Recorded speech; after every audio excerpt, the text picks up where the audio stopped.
Bueno, un saludo cordial para todas las personas que nos miran y nos siguen. Hoy vamos a tocar un tema que es de amplio conocimiento en las redes sociales. Pero primero voy a saludar muy cordialmente a la doctora Vanessa. Doctora, muy buenas tardes, ¿cómo estás? Muy buenas tardes, ¿Cómo te ha ido? gracias por la invitación. Muy bien, aquí siempre preparados para llevar información no solamente actualizada, sino también de calidad. Muy importante. Totalmente de acuerdo. En esta oportunidad, doctora, quisimos abordar un tema que está en auge en las redes sociales con, digamos que un grupo que tiene unas características particulares que me llaman muchísimo la atención. En esta oportunidad la criminalística, aunque va a estar ahí, vamos a hablar o a ahondar más en la parte de la psicología, que se me hace pues también muy importante.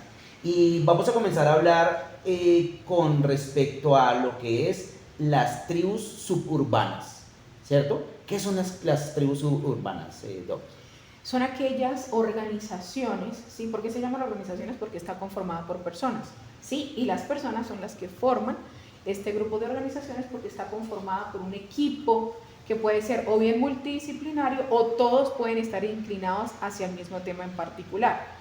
Este tipo de subculturas se van formando con los cambios sociales, cuando hay interés tanto en parentesco como en ciertas situaciones de la vida cotidiana o aquellas que no lo son, pero se han normalizado con el tema de la transculturización actual. Pero antes veíamos este tipo de tribus urbanas y no eran como impactantes o simplemente lo que tú dices, pasaban desapercibidas. Simplemente vamos a abordar el tema de los emos, ¿cierto? Entonces ellos se caracterizaban por una manera de vestir particular, por una manera de peinarse particular, por una manera de bailar particular y hasta de hablar particularmente. Entonces, cuando uno ya mira la manera de vestirse, de hablar, de peinarse, ya los encasilla, los cataloga como lo que ellos quieren ser catalogados, y son los emos, que transmitía como tristeza, como ensimismamiento, ¿cierto? Los colores muy oscuros, personas que no querían, tal vez que eran poco sociables, ¿cierto? ¿Qué características tenían los emos? Una de las características más importantes que la misma sociedad, en medio de verlos fuera de lo normal, porque eso también hay que tipificarlo. Una cosa es ser antisocial, claro, y otra cosa es ser asocial. La antisocialidad es cuando una persona va en contra de la norma y comete algún acto delictivo que le puede dictar medida definitivamente firme a la privativa de libertad, o puede tener una medida sustitutiva a la privativa de libertad, pero ha infringido la ley de alguna manera. Eso es una conducta delictiva. En el caso de los emos, era en ese tiempo un tema asocial, que es decir, que sale de lo común que vemos en la sociedad y es una conducta desviada. En su momento fueron tipificados de esa forma. ¿Por qué lo menciono en su momento? Porque cada cierto tiempo y cada año hay un cambio en la conducta de nuestros adolescentes. Anteriormente, de allí nació la particularidad de llamarlos los niños de cristal, porque la característica de los niños emo era que escondían algo que sentían. Lo podríamos llamar distorsión cognitiva, podríamos llamarlos, tal como su palabra lo menciona, adolescencia, que adolecen de muchas cosas. Yo en la actualidad les llamo aborrecentes porque todo lo aborrecen. Entonces todos los tiempos han cambiado, pero esa era la característica fundamental del emo, esconder por algo el tema de su rostro tapado a mitad, como con su cabello. Muestro mi realidad, la que me pide la sociedad, pero esto soy lo que soy. Entonces querían dar como ese llamado en silencio por su forma de vestir, y la gente pues siempre lo señalaba que como era negro es oscuridad. Negro es muerte, negro está como tildado por el tema de los colores. Y a la persona que ve muy blanca, pureza, castidad, tranquilidad. Y pues habían personas que lo interpretaban de otra forma. Quizá en el tema de nosotros de la criminología podíamos verlo como un tema a investigar, el porqué de esconderse y que algo puede traer en su sistema, como lo hablamos en el podcast anterior. Un lóbulo frontal inhibido, cerrado, negado, es un crimen desinhibido. Nos va a hablar mucho más. Esa era la característica en ese momento de la cultura emo. Claro que sí, pero ahí nace también o se percibió el tema del cutting. Ahí también fue muy notorio cuando las personas o los muchachos se cortaban, se autolesionaban porque se sentían tristes o porque querían desquitarse de alguien y de algo, pero se autoinfligían ese daño. Y todavía lo estamos viendo en algunas personas. Sí, el mood cut o el cutting, que es como lo conocían, obviamente pues la misma palabra lo dice en su idioma inglés, traía una connotación muy distinta al tema de los emo. Obviamente lo vamos a conectar con la distorsión cognitiva de que no me acepto, quién soy, a dónde voy, no me gusta esta sociedad, no la acepto, es diferente a lo que quiero, a lo que yo pienso, pero el daño hacia sí mismos, en el tema de la ciencia estaba visto como un proceso de neurosis, falta de control de depresión, estrés o ansiedad. Algo muy característico que nos llama a nosotros mucho la atención, lo aprendí de la criminalística, que cuando un adolescente es adolescente, él no puede sentir depresión, porque él no tiene un pasado, no hay pasado, lo vi. No tiene por qué. ¿Por qué? Y me lo enseñó, estábamos en una escena de crimen y un criminalista, un investigador, estábamos viendo la escena, obviamente un adolescente que había infligido mucho daño a otra persona, y una de las connotaciones que yo decía en su momento, yo dije, sí, esto representa una neurosis porque vemos que antes de él hacerle daño a la otra persona, él se hizo daño a sí mismo. Como lo controlaron para que no se hiciera daño a sí mismo, se fue a agredir a la persona que lo estaba controlando, resultó gravemente herida, perdió muchísima sangre, no tuvo atención inmediata, shock hipovolémico, pierde la vida. Yo le pregunto, oye, ¿qué ver? ¿En qué estado neurótico estaba el adolescente? Y él me pregunta, ¿a qué se refiere con el estado neurótico? Le digo, depresión, proceso de estrés, quizá postraumático, porque no conocemos, o ansiedad. Y me dijo, le voy a decir algo que he comprendido, doctora, en lo largo de todas las investigaciones en las que he estado. Un adolescente no puede sufrir depresión porque no tiene por qué. Primero, no conoce su pasado y no lo tiene. No podemos decir que un chico que haya crecido con falta de padre o madre no pueda sentir cierto tipo de negación a su realidad o tristeza, porque sí, ellos demuestran soledad, pero es que no es extremadamente notoria porque el tiempo y sus ocupaciones no les da. Siempre tiene que estar referido a un proceso ansioso. Y yo, oye, revisando en la ciencia y leyendo, obviamente indagando más, porque en estas profesiones hay que leer, me di cuenta que sí, que era cierto, y empezamos a conectarlo con el mood cut, porque es eso, los chicos cuando no saben controlar sus ataques de pánico generados por la ansiedad, es allí donde se infringen daño a sí mismos, no para decir qué tanto dolor puede aguantar, sino para asumir que realmente sufren. Es lo que quieren decir, infringirse propiamente el sufrimiento. Claro, sí, pero digamos que a ello entraría digamos que a controvertir lo que están diciendo, porque no en todas las etapas o no en todas las condiciones sociales se ve eso. Digamos que en una condición socioeconómica donde la persona tiene a sus papás o tiene a sus familiares que trabajan para que este individuo menor estudie o tenga, digamos que algunas responsabilidades básicas, digamos que no pasa nada, ¿sí? Se autoinflige dolores por llamar la atención, digámoslo así.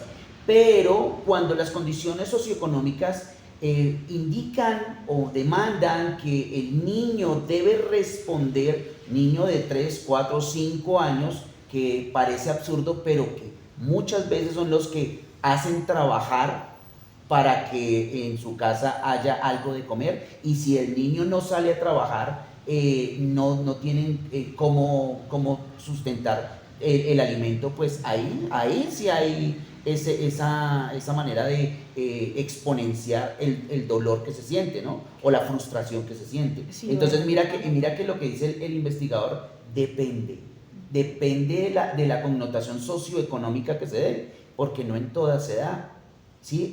Digamos que en la parte del campo, los niños están acostumbrados a trabajar, están acostumbrados a realizar labores fuertes, estudian pero hacen sus labores.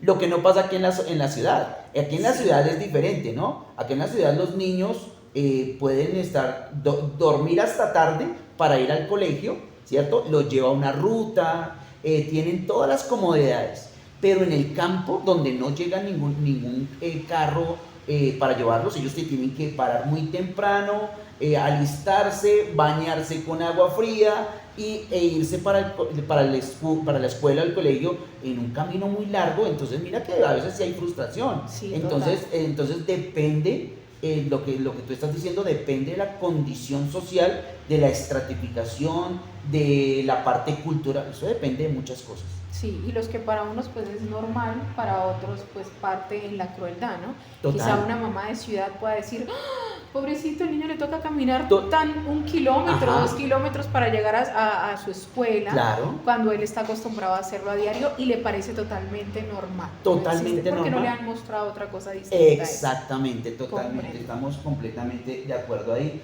De hecho, yo me acuerdo en mi infancia que uno se buscaba la plata trabajando, ¿sí? De niño trabajaba, ahora ya eso es prohibido. Sí, totalmente. Ya no dejan que un niño produzca, que un niño haga, porque entonces le está coartando para que estudie, ¿cierto? O que haga otras cosas. Yo siempre he dicho que eso es muy necesario, que los niños tienen que ser, desde pequeños tienen que aprender a ser muy responsables.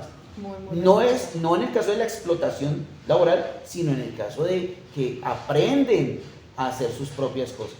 Entonces ahí hay mucho que debatir. Sin embargo, vamos a pasar de un extremo al otro, del extremo del emo al extremo del punk, ¿cierto? Que también es una subcultura urbana. Y fuerte. Y fuerte. Tuvo mucha fuerza. Claro. Imagínense el brinco de los 80, 90, Ajá. luego volver a los 2000, ¿sí? Realmente ser punkero, punkitero, punk, como lo llamaban, anteriormente estaba muy conectado al tema del rock. Ajá. ¿Sí? Del nazismo. Del nazismo, Sí. ese rock el neonazi. que tuvo un movimiento. Obviamente, también hay que dejar muy claro que no todas las canciones de rock se tratan de daño, de infringente dolor, que me duele, lloro, no. Pero sí, el rock puede ser en cualquier tipo de su melodía, no pasa nada. Siempre va a tener como ese reflejo de fuerza, de ser una roca, el rock, y cambia el estilo de esa misma vestimenta de negro, pero ya con ciertos punzones, zapatos más altos. Con puntas también, con puntas, parte metálico. Y pues obviamente para el proceso de investigación estaba conectado directamente con la violencia, pero hacia otros, no hacia sí mismos. Totalmente. Y es lo que hace la diferencia entre el emo. El emo se hacía daño a sí mismo, en cambio el rockero o el que utilizaba este tema del punk hacía daño como hacia los demás, ya lo exteriorizaba. Claro que sí. Y pues, podemos, discúlpame Doc, podemos mirar un video haciendo una comparación entre el baile de los emo y el baile de los punk. Excelente. Para ver cómo les parece.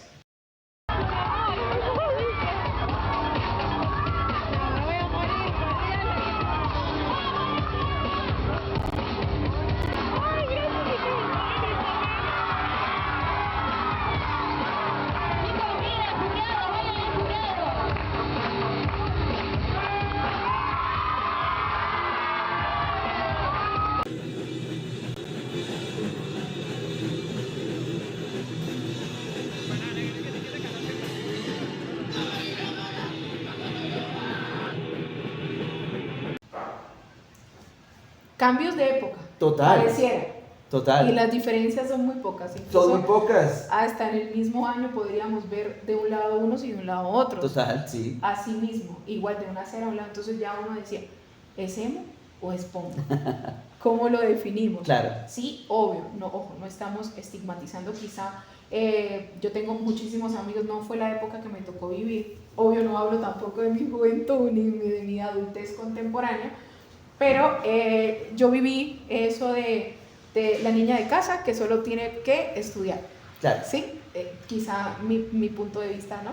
Es diferente. Luego cuando llegué al tema de ser mamá, pues tampoco viví el tema del emo y del punk, pero sí era notorio entre la edad, y a mí me llamaba mucho la atención porque no podíamos tener ni siquiera un control y realmente había estigmatización.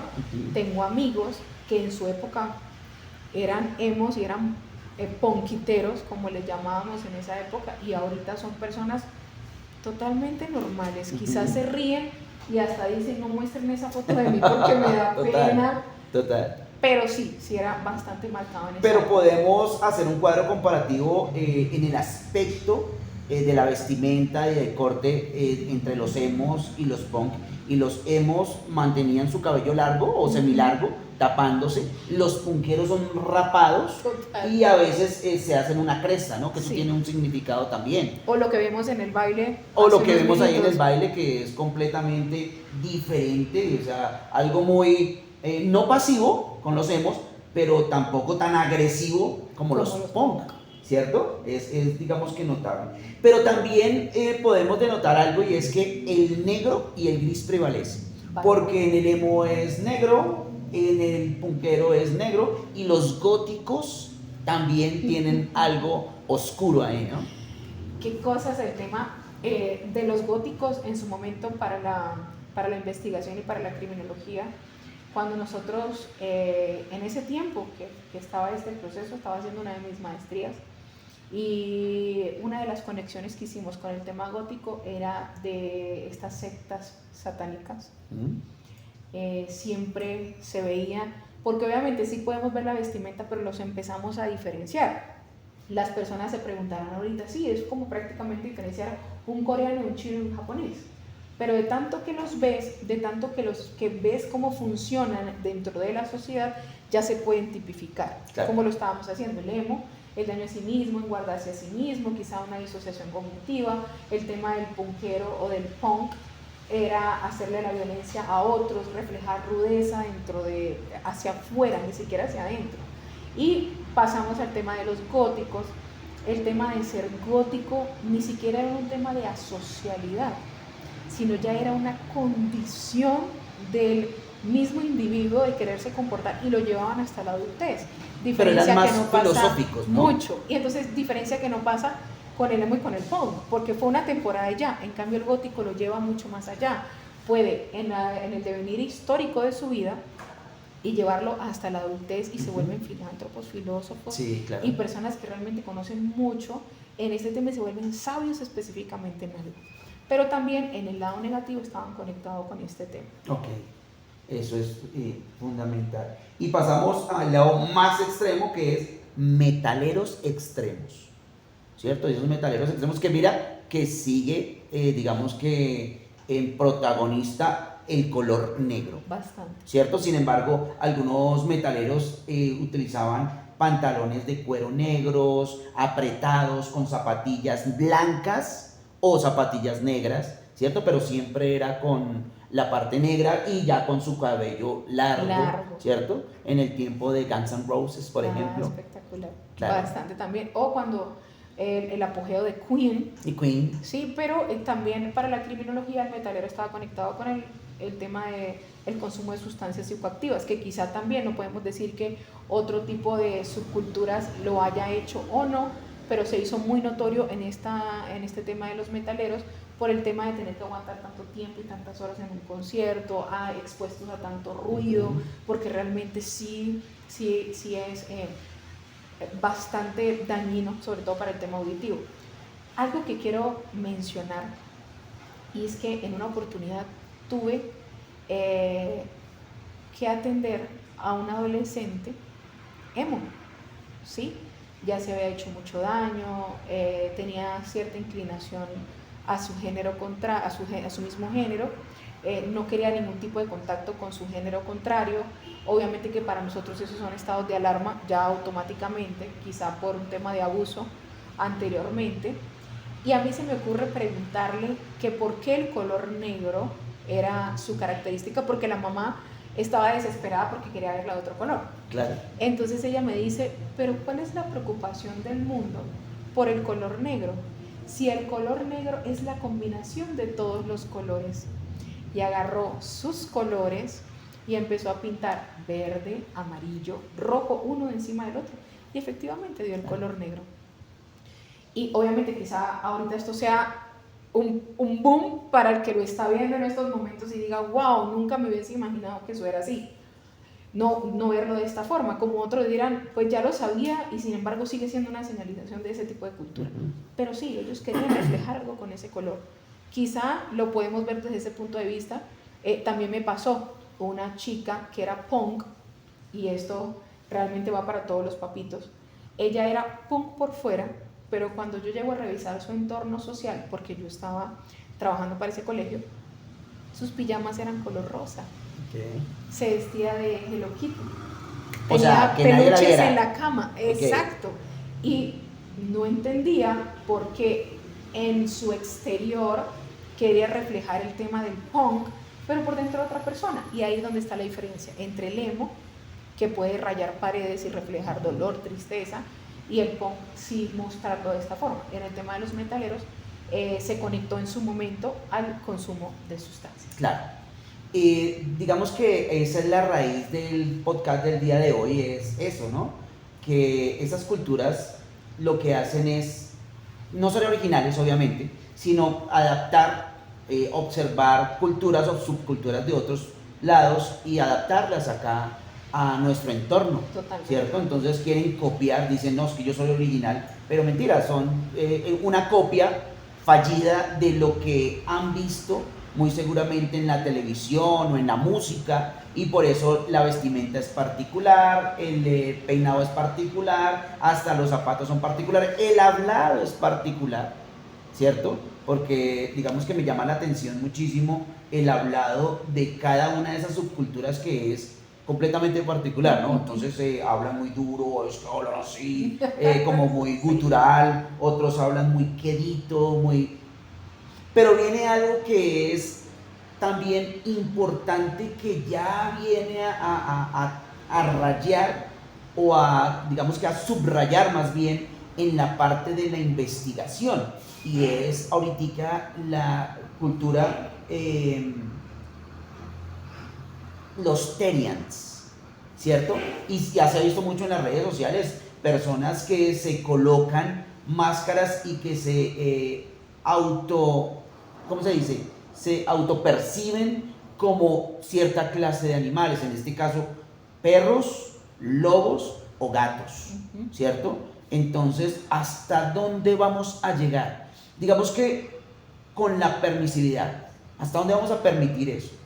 Que llegue una persona a decir, es que yo me autopercibo como perro, que ya pasó en Argentina, que una persona se autopercibía como perro y ya mordió a otra persona. Sí. Entonces, ¿hasta dónde podemos llegar siendo tan permisivos, tanto en la parte constitucional, en la parte legal y en la parte familiar? Sí, porque puede ser considerado un atenuante en un proceso penal, en Claro, un proceso total. legal.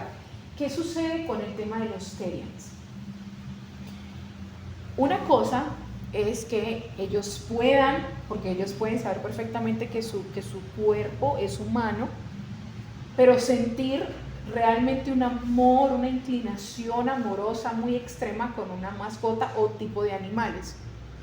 Pero ya verlo de esta manera como está sucediendo ahorita, que antes parecía muy raro, lo llamamos la licantropía clínica, cuando la persona realmente cree que se transforma en un animal, ¿sí? Ya eso es diferente. que es diferente, Claro. Totalmente diferente. Eso el hombre lobo, por ejemplo. Exacto. Entonces ya está generando mucha preocupación, porque ya las personas, como no se perciben de esa manera frente al espejo, distorsión cognitiva, así se llama, buscan la forma de parecerse, por eso usan el tema de las máscaras, toman las posiciones, y entonces nosotros decimos, estamos en medio de una psicosis que es diferente a la neurosis, o realmente estamos en la licantropía clínica, lo que pensábamos que era súper raro, porque vemos que también son comunidades que se organizan, que se encuentran en parques, que dan entrevistas, en guau guau, lo llamo yo, ¿sí? Que cómo es cuando está molesto, el ladrido es más fuerte, cómo es cuando está feliz, el ladrido es un poco más fino, más suave, y es muy difícil para nosotros en el tema de la investigación, porque realmente si se comprueba que la persona tiene ese tipo de distorsión cognitiva llevándolo a la licantropía clínica, nos puede tumbar prácticamente un caso. Totalmente. En segundos. Totalmente. En segundos, porque ella puede llegar al juicio en forma de perro, en forma de gato. en forma de mono, Claro, uno que camina. Y la por ley toda la está universidad. hecha es para los humanos, para las personas. ¿Verdad? Claro.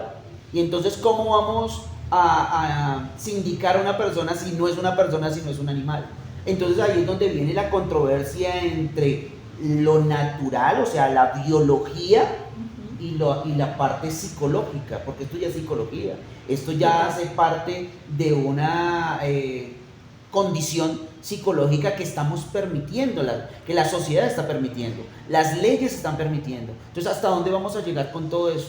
¿Vamos a permitir que nos inunde la tierra personas que no tienen una condición cerebral, digamos que acorde para sostenerse, para estar en sociedad? Sí, totalmente. Incluso ahorita me pones a traer a colación lo que nos toca como en este tema de la ciencia del crimen y por supuesto de la investigación, que lleguemos a una escena del crimen y consigamos huellas por pisada y que no sepamos si es una rodilla o que ahora se están colocando prótesis Sí, para sí. poder hacer este movimiento, se transforma en su rostro y que tengamos que actualizarnos en este tema de pensar, ¿es un humano? ¿Es un animal? ¿A qué me estoy enfrentando como investigador? ¿Esto es nuevo para mí? ¿Qué necesitaré hacer? Tomar evidencia. ¿Cómo tomo ahora en la actualidad esa evidencia? ¿Esa evidencia? Sí, porque pongámonos el caso de la señora que fue mordida por una persona que siente este cambio en su forma de ser humano. La muerde. ¿Quién le responde a ella? Consideraríamos que El dueño. el dueño. El dueño del perro. Sí, pero como son personas inimputables por su misma condición mental, entonces ¿hasta dónde se puede comprobar que realmente sí o que realmente no? Claro, pero ahí viene la culpabilidad, ¿no? De la permisividad. Entonces, ¿quién es el culpable? Aparte de las personas que están directamente relacionadas con ellos, sus papás, sus familiares, y el gobierno que está permitiendo eso. Y donde se ve más eso es en Argentina, y ahí se convirtió en un boom, o se está propagando, y ahí vemos el copycat, ¿no? Entonces, Sí, el copycat es yo copio lo que estoy viendo en otro país y hago o quiero hacer lo mismo. Sabiendo, o sea, digamos que ya en la parte fisiológica, en la parte anatómica, sabiendo que es contraproducente, digamos que hacer o realizar, digamos que movimientos que no son naturales de uno, ¿sí? Por ejemplo, voy a hablar de la posición cuadrúpeda. Ellos son cuadrúpedos porque su anatomía lo permite. Exacto. Pero ¿qué pasa con nosotros que somos bípedos? Que nuestra columna vertebral está hecha para que nosotros caminemos erguidos. Entonces, mira que la curvatura se va a atrofiar, ¿cierto? Y obviamente todo nuestro sistema óseo y muscular pues se va a atrofiar. Entonces aquí ya es algo digamos que de mucha preocupación, Imagínate que nuestras muñecas no están condicionadas para resistir el peso del cuerpo, ¿cierto? Nuestros tobillos sí, total. Nuestras piernas sí, porque son los miembros inferiores, pero nuestros miembros superiores no están condicionadas para resistir movimientos bruscos directamente con el suelo, ¿cierto? Para poder caminar, saltar y hacer todo lo que ellos hacen. Sin embargo, hablando también de la anatomía, me preocupa también entonces cómo es la comida. Sabiendo que nosotros tenemos nuestra morfología es completamente diferente a los caninos, ¿cierto? A los perros y a los gatos. No más por la condición de nuestra anatomía de la boca, ¿cierto? Entonces la arcada dental pues es más cerrada que la de los animales. Sin embargo, mira que los dientes cumplen una función fundamental, ¿cierto? Que tenemos incisivos, caninos, premolares y molares que cumplen una condición. Sin embargo, nosotros sí tenemos caninos y tenemos 4 caninos, 2 en la zona superior y 2 en la zona inferior. Pero solamente 4, mientras que los perros en toda su arcada tienen caninos, ¿cierto? Para poder masticar. Entonces, condicionan su cuerpo o lo alteran de tal manera que puedan resultar lesionados, externa e internamente. Mira que ya eso ya es prácticamente público, eso es como una enfermedad pública, ¿no? Sí, ¿cómo se llamaría eso? Salud pública, ajá, ¿cierto? Salud Pública, porque es que están, aparte de que están dañando su cuerpo, nos están condicionando a nosotros y obligándonos a nosotros a decir, ah, sí, no es un humano, es un perro, o no es un humano, es un gato. Los llamados transespecies. Los llamados transespecies. Ese es el nombre que al parecer se les está dando, ¿no? Pensar y creer todavía en el mito de las sirenas, ¿sí? Que nos las han pintado hermosas siempre. Total. Y de un momento a otro, pues ya con un rostro más desfigurado, muy marino. Y es lo que está pasando ahorita con el tema de los transespecies. Algo que sí quiero mencionar y que es muy importante. Este tema de los transespecies no es que viene de ahorita. Realmente la misma sociedad le ha permitido esa transformación. Anteriormente, y no podemos hablar de hace mucho tiempo, sino de algo muy corto, las personas hacían lo que se llama la separación de la lengua para tener esta relación con... con la serpiente. Sí. La lengua bífida. Exacto, la lengua bífida. También que se colocan tipo de incrustaciones, cambio del color de los ojos, quizá por el tema de los lentes de contacto o algún otro tipo de procedimiento, tatuarse realmente hasta ciertas partes del cuerpo que no lo requieren, incluso incrustaciones de cola que se hacían en su momento. También tuve la oportunidad de ver a una persona que se incrustó por dentro piezas para que su cuerpo pareciera de un cocodrilo. Sin embargo, la persona tenía claro que era una persona humana, pero tienen este tipo de distorsión cognitiva, así se llama, personas que modifican su cuerpo, independientemente de cualquier que sea su proceso estético, se llama distorsión cognitiva. La no aceptación de lo que veo frente al espejo. Para allá iba, doctor. Eso quiere decir que esas personas definitivamente no están contentas con lo que son. Correcto. Ni cómo son. Correcto. ¿Cierto? Entonces se miran en el espejo y dicen, bueno, pero uno dice, la mujer se pone senos porque los senos son pequeños y quiere verse voluptuoso, se ponen algas o se hace la lipoescultura y uno dice, bueno, se ve bien. Sí, obviamente. Como la misma sociedad está diciendo que 90, 60, 90 sí se quiere ver, pero está bien, ¿cierto? Está haciendo algo, entre comillas, normal con su cuerpo. Pero hay personas que definitivamente no están tan de acuerdo con su cuerpo, que se hacen unas modificaciones extremas. De hecho, hoy veía una persona que se colocaba lo que tú estás diciendo, unas prótesis en su cuerpo, en su cabeza, incrustaciones, pero aparte de eso la lengua, y aparte de eso, adivina qué hizo. ¿Qué? Se mandó quitar los 2 dedos de la mitad y el dedo gordo para quedar solamente con 3 dedos. Creo que queda así. Con 3 dedos. Y dio una respuesta, discúlpenme, estúpida, no tienen ni idea. Quiero que lo vean y aquí lo vamos a ver a esta persona, que el entrevistador dice, bueno, pero ¿por qué se mandó quitar, cercenar sus dedos? Entonces dice, es para hacérmela completamente diferente. O sea, que definitivamente la condición mental está fallando. Totalmente. Y nosotros, vuelvo y digo, así sea reiterativo, recalcitrante, la misma sociedad está permitiendo todo esto y nos vamos a llevar a un caos.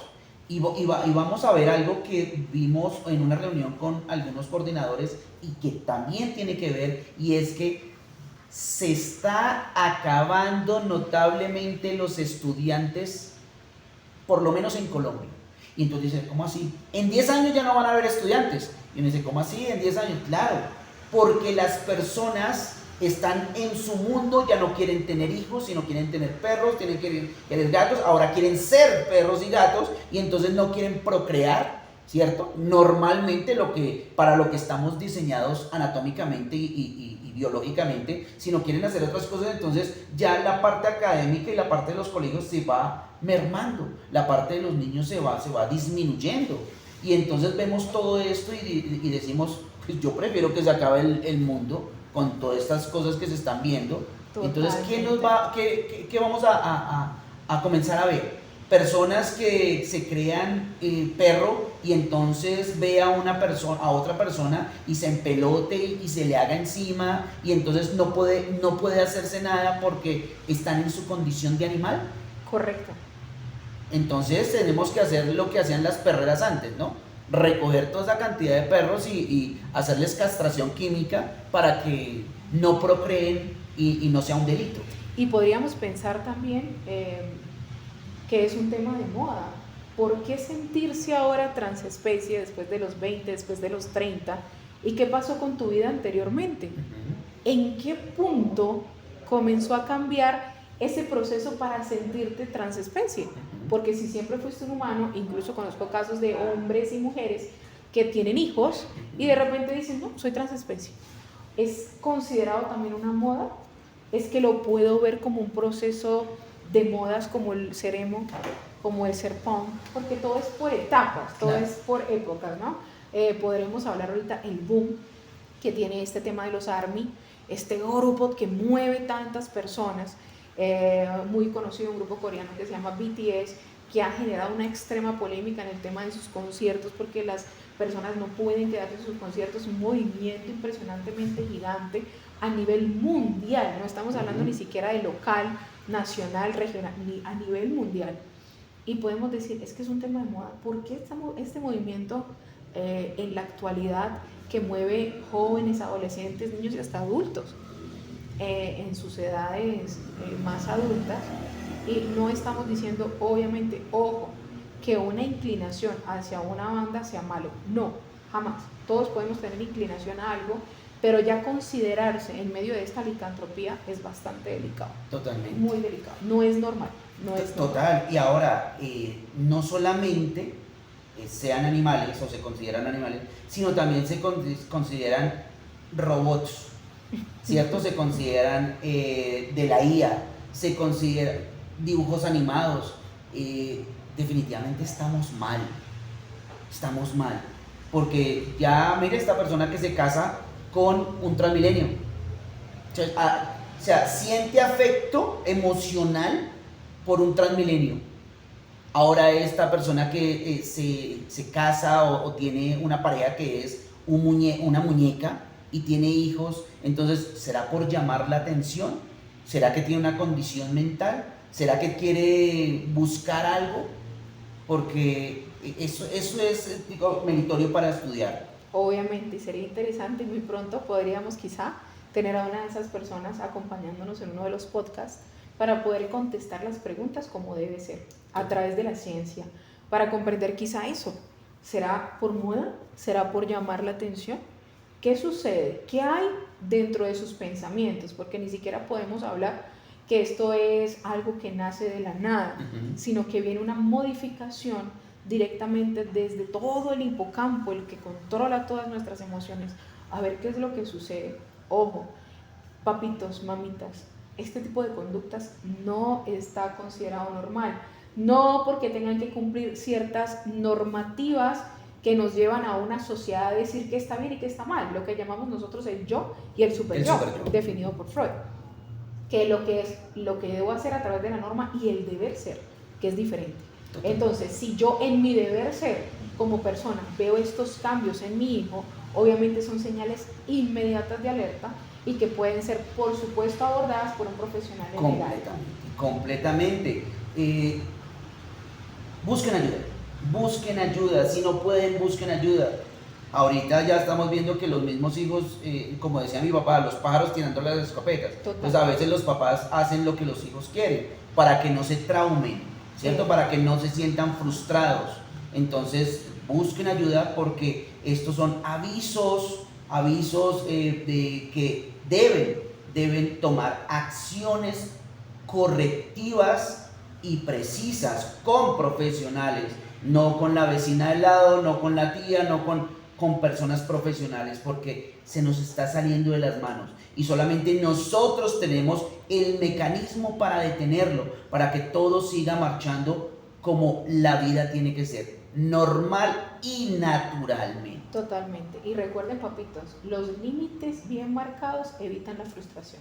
Claro que sí. Y cerramos con una frase que dice, las subculturas no nacen de la rareza, nacen del vacío, vacío de identidad, de pertenencia y de sentido, completamente. Entonces, ojalá les haya gustado este podcast. No es muy extenso, pero pienso que es muy, muy, muy importante. Da una respuesta quizá a lo que estamos acostumbrados a ver en las noticias, que solamente pues vemos entrevistas. ¿Y cómo te sientes? ¿Y tú sientes que así estás bien, que así eres feliz? Quizá ellos en su tema de comunicadores sociales, periodistas, youtubers, pues buscan obviamente números. Nosotros buscamos explicar ciencia, Totalmente. explicar lo que pasa. Y por favor, preguntas, dudas, inquietudes, dejarlas acá en los comentarios. No se preocupen que todas, absolutamente todas, serán respondidas en la medida que las recibamos. Gracias por acompañarnos siempre y recuerden, siempre es importante tener una excelente salud mental. La salud mental es prioridad. Así es. Entonces, hasta la próxima. Chao, chao.